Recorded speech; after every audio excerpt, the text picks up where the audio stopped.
Please open your Bibles to John chapter 8, verse 12. It's found on page 1598 in the Pew Bibles. It's John chapter 8, verse 12.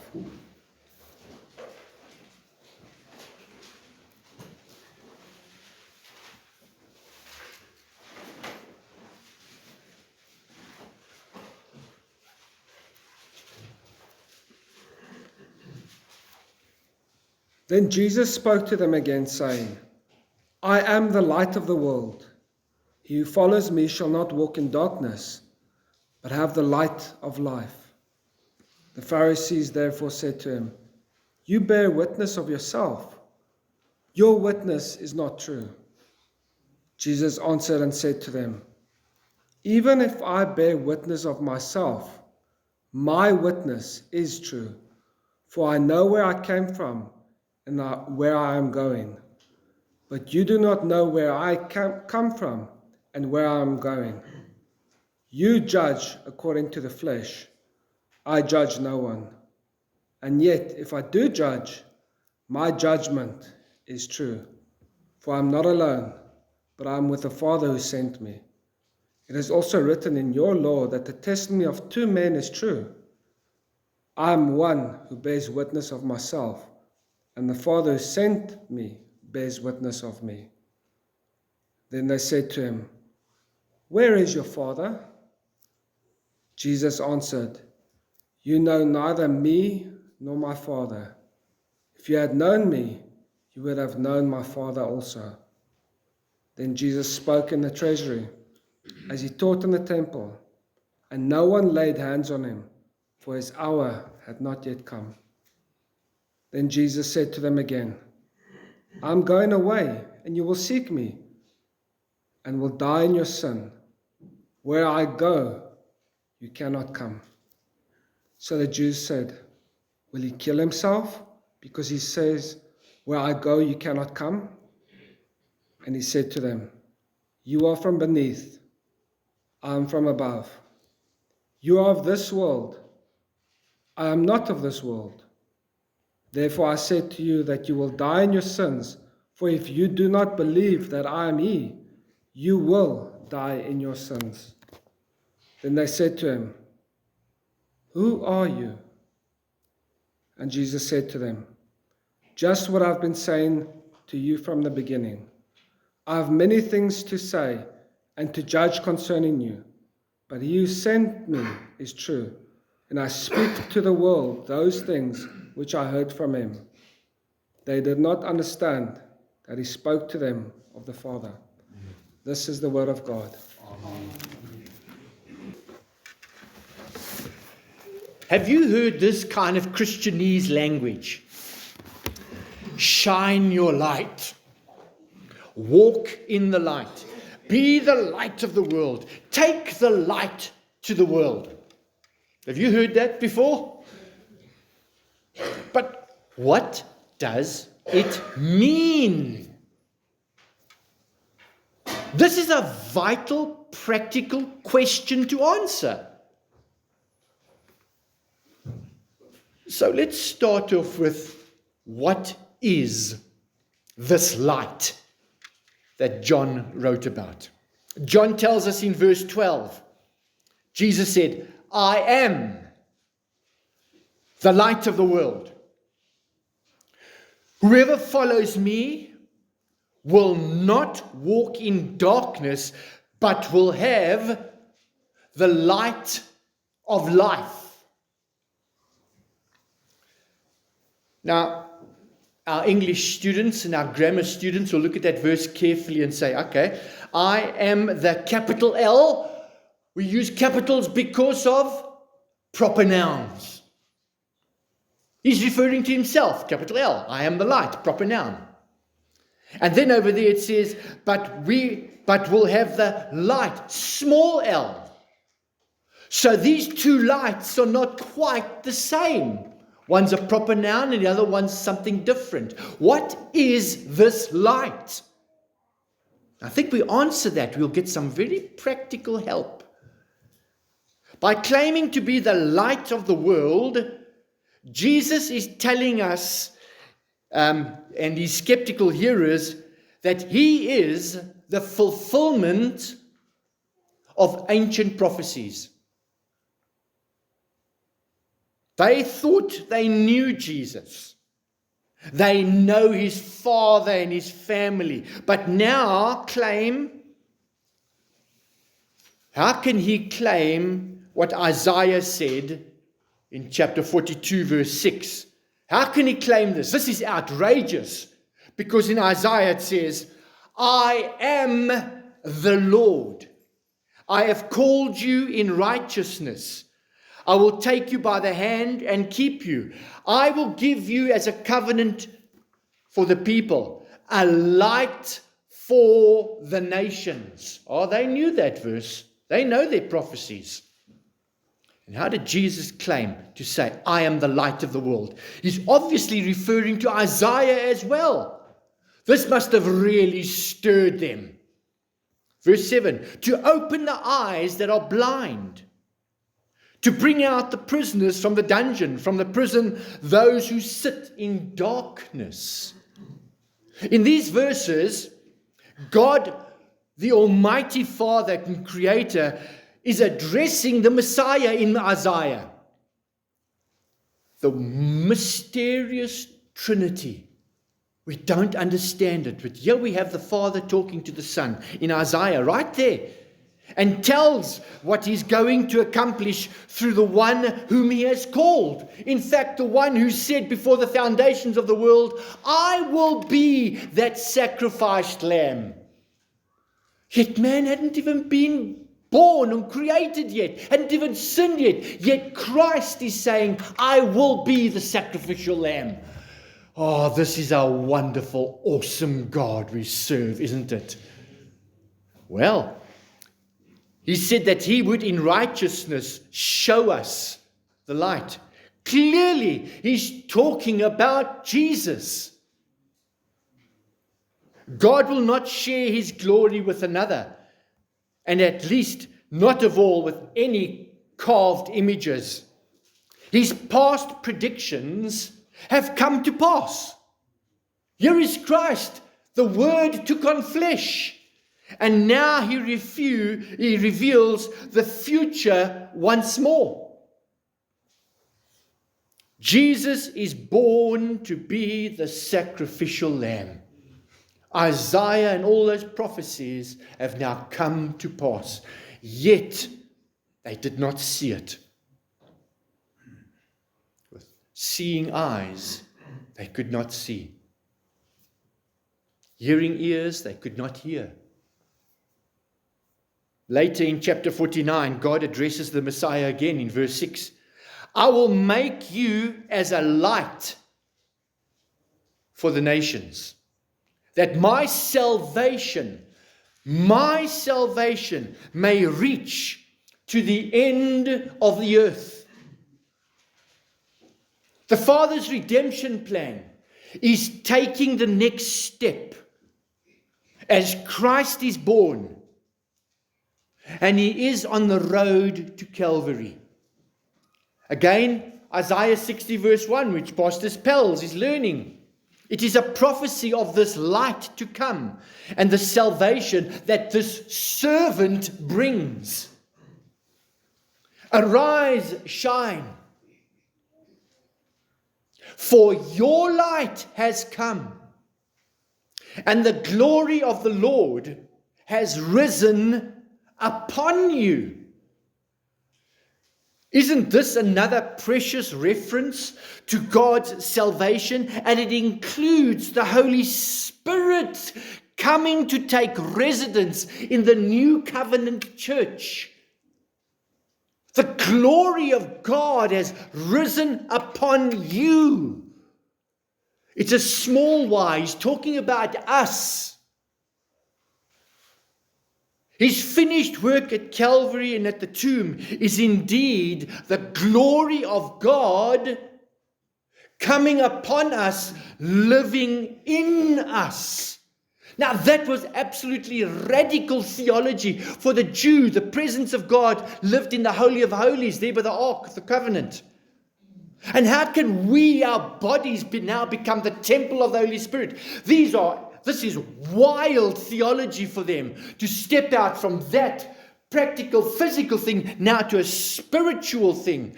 Us being the temple of the Holy Spirit. The glory of God is upon us. Can you see what's going on in their minds? Trying to reason with this. Well, His glory and His light upon us are very important concepts. Let's drill down into what this means to us practically. The New Testament teaches that in Christ we are a new creation in Him. 2 Corinthians 5:17 says, therefore, if anyone is in Christ, anyone, the new creation has come. The old has gone. The new is here. That person is a new creation. Did you have anything to do with that creation? You are His handiwork. Just a thought for you to think about. This new creation is the glory of the Lord come upon us. Our conversion from darkness and sin and the wrath of God, deserving all that, now walking in Christ, our conversion, our regeneration. These are wonderful theological terms that are worth studying and examining and understanding. Our regeneration, our conversion is His handiwork.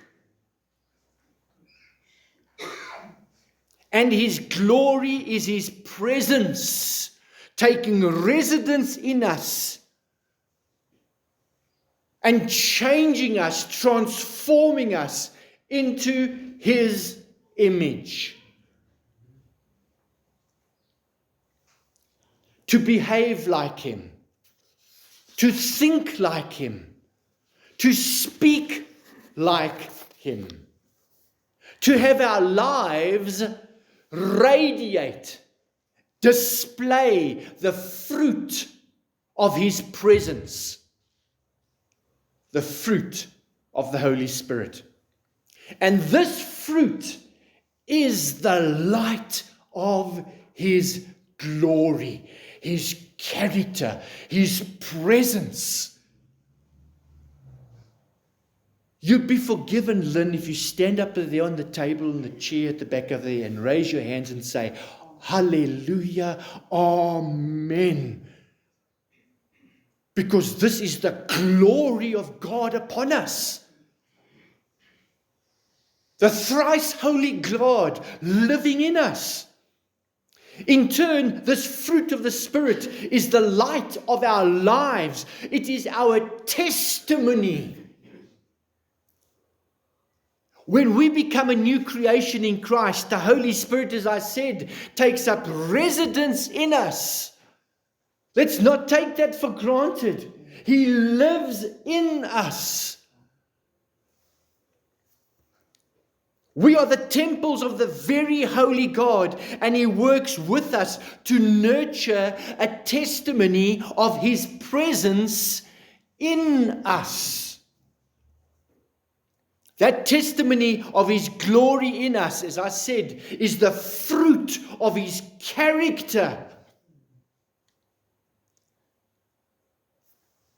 The fruit of the Holy Spirit is love, joy, peace, patience, goodness, kindness, gentleness, faithfulness, and self-control.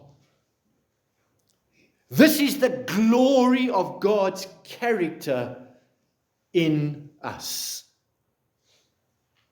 His glory in us is not only seen in the fruit of the Holy Spirit, but also by our faithfulness to see him, to serve him.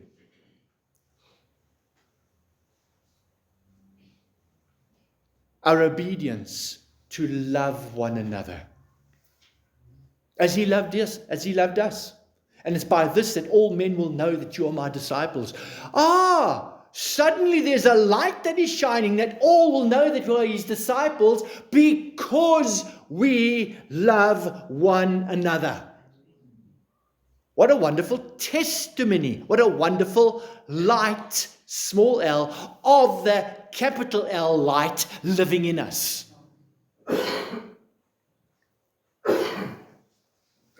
Jesus said, whoever follows me will not walk in darkness, but will have, small l, a light of life. Friends, we must look to Christ, our supreme example. We must be the light of the world, or the light to the world. Like him, in character, in behavior. Is there any compassion in the universe like our Savior's compassion? Who was deeply moved in spirit and wept with the sisters at Lazarus' tomb? Does that compassion live in you? For one another? Not a tolerance, not a political correctness, not a friendliness. It goes way beyond that. A compassion, a sacrifice of my life for you, a compassion. Oh, what a wonderful light to bear. It is he who looks out in the crowd and is distressed and says, oh, they're like sheep without a shepherd. And he felt compassion for them. What love is this? Who has compassion on the unclean leper? The outcast who begs him to cleanse him from his shame, like our Savior. And it is he who lives in us. And Jesus touches the untouchable and says, I am willing, be cleansed.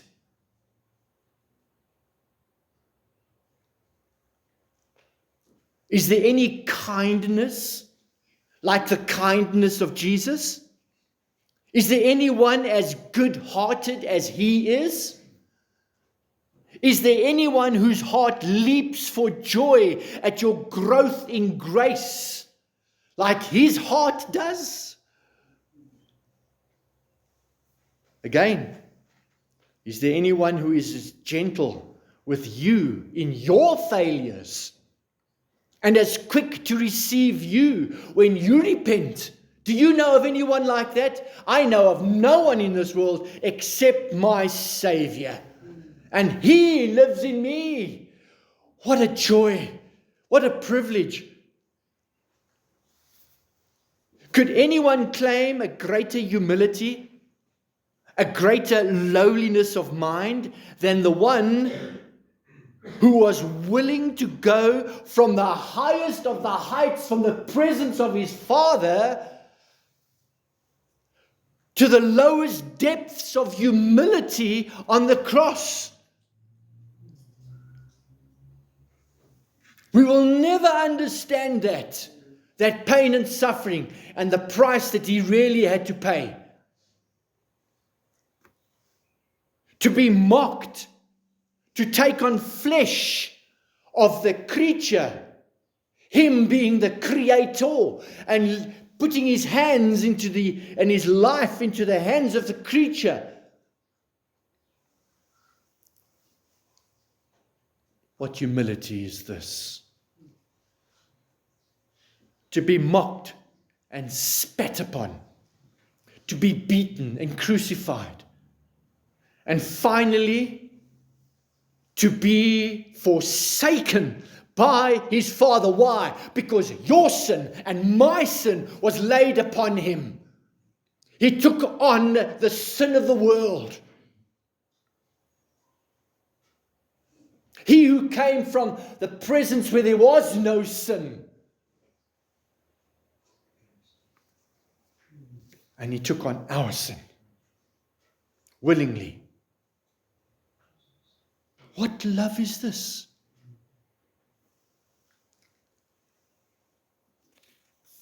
That he has beaten and crucified and then finally to be forsaken, not only by men, but forsaken in his greatest hour of trial.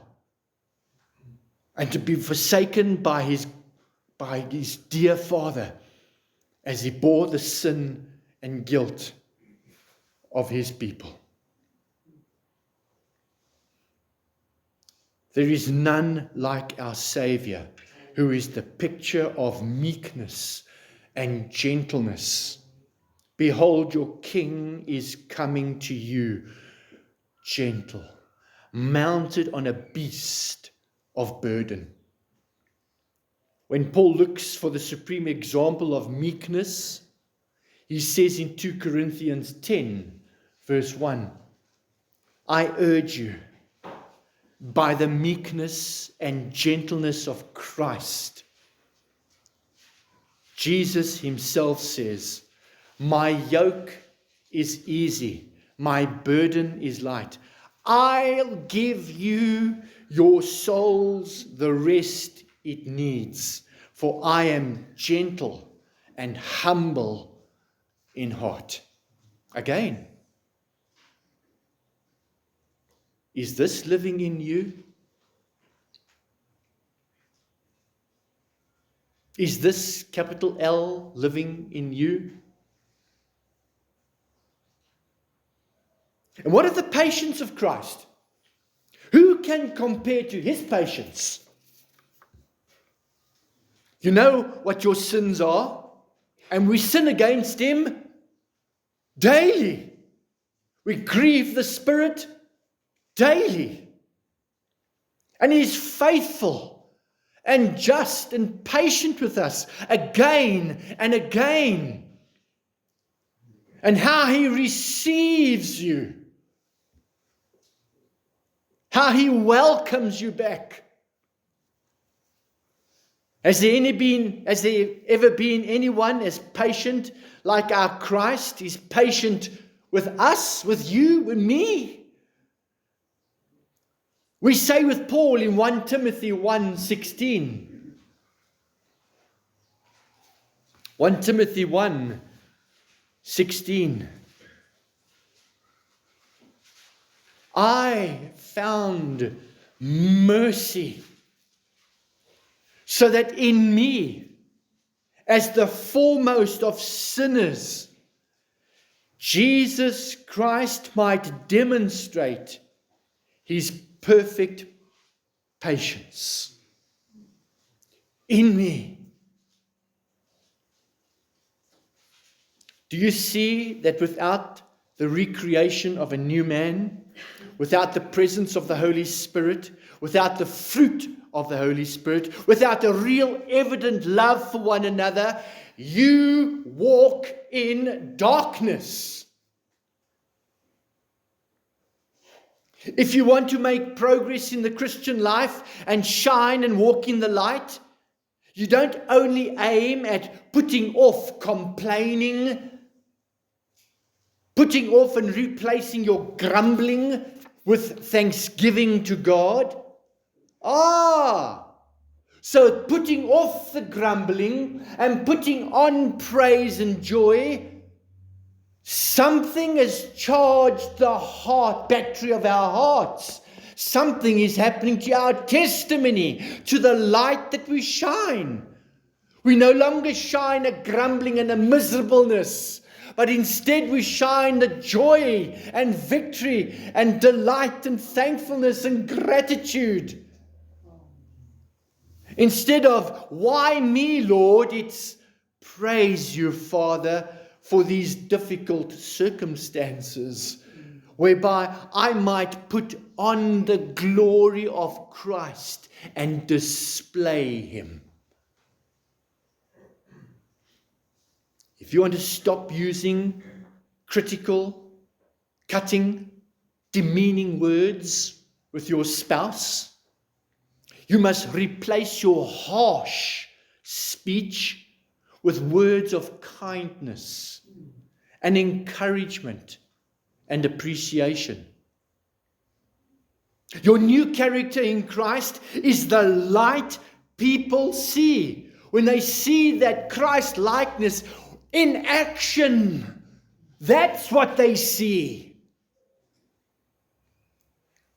Your new character in Christ, as I said, is the light people see. If you want to kill the dragon of lust and sexual immorality, you don't only put away your fornication and adultery, you sin no more. It's not that we become sinless, we sin less and less and less. You put on acts of faithfulness, openness, honesty, and you commit yourself to enjoying intimacy with your husband and your wife, keeping yourself only for him or for her, for as long as both of you shall live. And if you're going to put off the clothes of anger, wrath, malice, man, anything just strikes the chord and my fuse is this short. And take off the slander, the filthy speech, the racist comments, and even lying. To walk in the light means you must put on the clothes of what? Compassion, kindness, humility, gentleness, and patience. Our identity is changed for all eternity. We walk in the light because we are in the light, and the light is in us. We desire to become more like Christ. 1 Peter 1:15 says, 1 Peter 1:15, it says this, but like the Holy One who called you.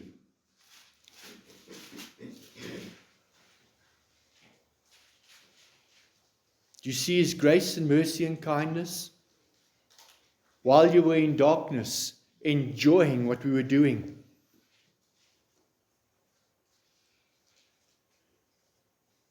He stepped into darkness. Come, follow me. No, wonderful. What love is this?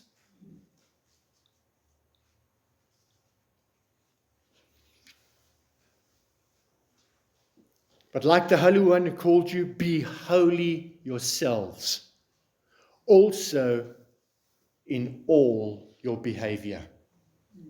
What a challenge. And in 1 Peter 3:88, it might be a typo that, I beg your pardon. 1 Peter 3, you can just confirm with me. It must be 1 Peter 3 verse 8.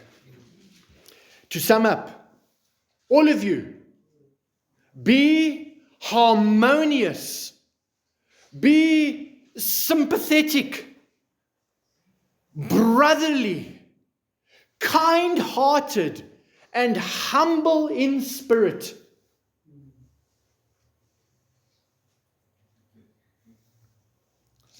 The light we walk in is shining. Listen to Ephesians 4:32. Ephesians 4:32 just complements 1 Peter. Be kind to one another, tender-hearted, forgiving each other, just as God in Christ has also forgiven you. Dear people, if you lack the resolve to put on Christ and the clothing of the new man, you must conclude, if you're not doing that, you refuse to do that, you cannot do that, you are walking in darkness.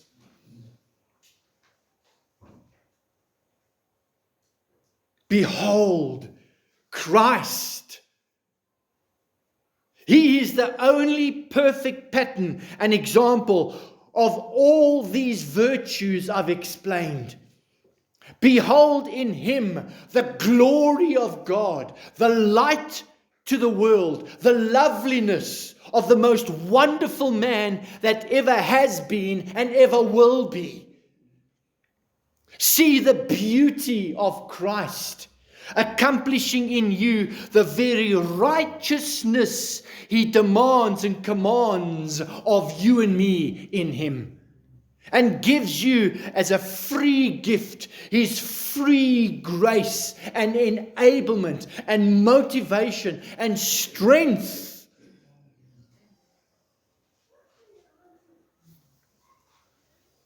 Oh, there is strength in that sight of Christ. When we look to him and we remember him, there is a light that shines, a spiritual power that flows from a heart of him who adores and worships Christ in the beauty of holiness. Again, Isaiah 60 verse 1. Moms and dads, this is your homework. Arise, shine, for your light has come, and the glory of the Lord has risen upon you.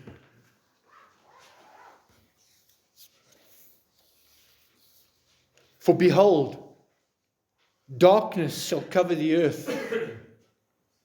And aren't we living in terrible dark days? And these days will get worse. Where people will become lovers of self rather than lovers of God. For behold, darkness shall cover the earth, and thick darkness the peoples. They'll be so deluded, so misled, so self-righteous. But the Lord has risen upon you. And we don't say that with pride. We say that with undeserved grace. For by grace have you've been saved, not of works, lest any man should boast. For it is a free gift of God. And his glory shall be seen upon you.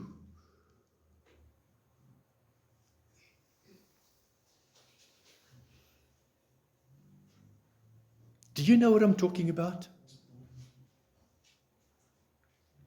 Is this light burning in your heart? Take it to the Lord today. This morning, we're going to remember his love.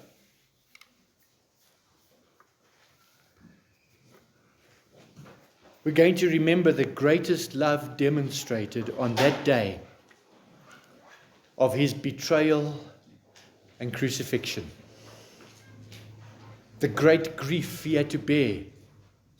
My God, why have you forsaken me? Where the Son of Man cried out to his heavenly Father.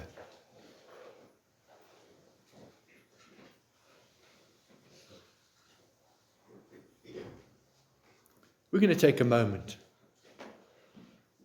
and prepare our hearts as we take the cup and bread today. And what is our attitude going to be, or the perspective, or the focus? We take a moment to prepare our hearts to worship him. to adore him, to praise him for his everlasting kindness and glory displayed for the world to see. And he, by his mercy and kindness, saw fit to grant it to me and live in me. If this describes your relationship with him this morning, I want to encourage you to participate in this, in the bread and the cup, and remember him. Will you? You don't need to be a member of this church, so long as Christ lives in you and you live in Christ. And dear friend, if you have no assurance of this, and you know your condition before him, perhaps it may be a good thing to let the cup pass from you and go home and talk to the Lord about this. And then find someone whom you can trust to talk to about your relationship with God. Will you do that?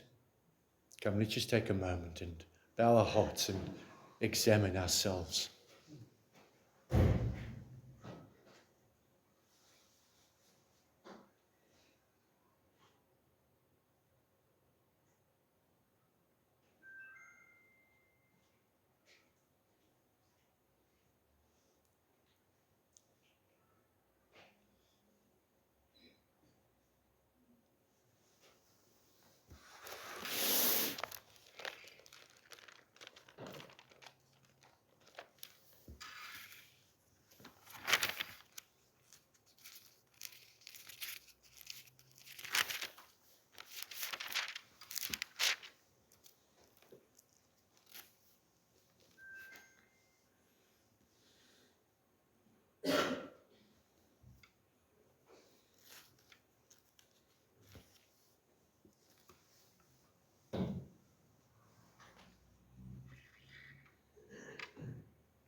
We thank you, Lord, that your rod smote your Son. We thank you, Father, that it pleased you that he should bear those stripes, that he should bear all that degradation. And it was your mercy and your favor and your kindness. And we thank you, Lord, that even our Savior Jesus endured this because of the joy that which was to come.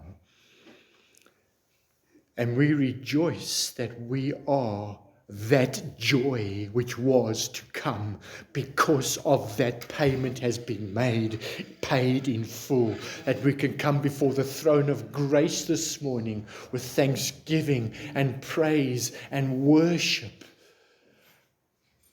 The Son of God slain for my sin, that I might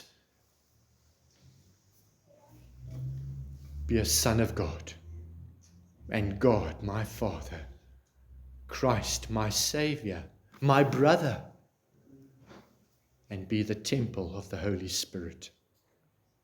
I pray that this is the light and the glory of God which is upon us, just as Jesus spoke about. And as we partake in this, be glorified and honored in our life and the fruit of our life in our ministry in days to come. Amen.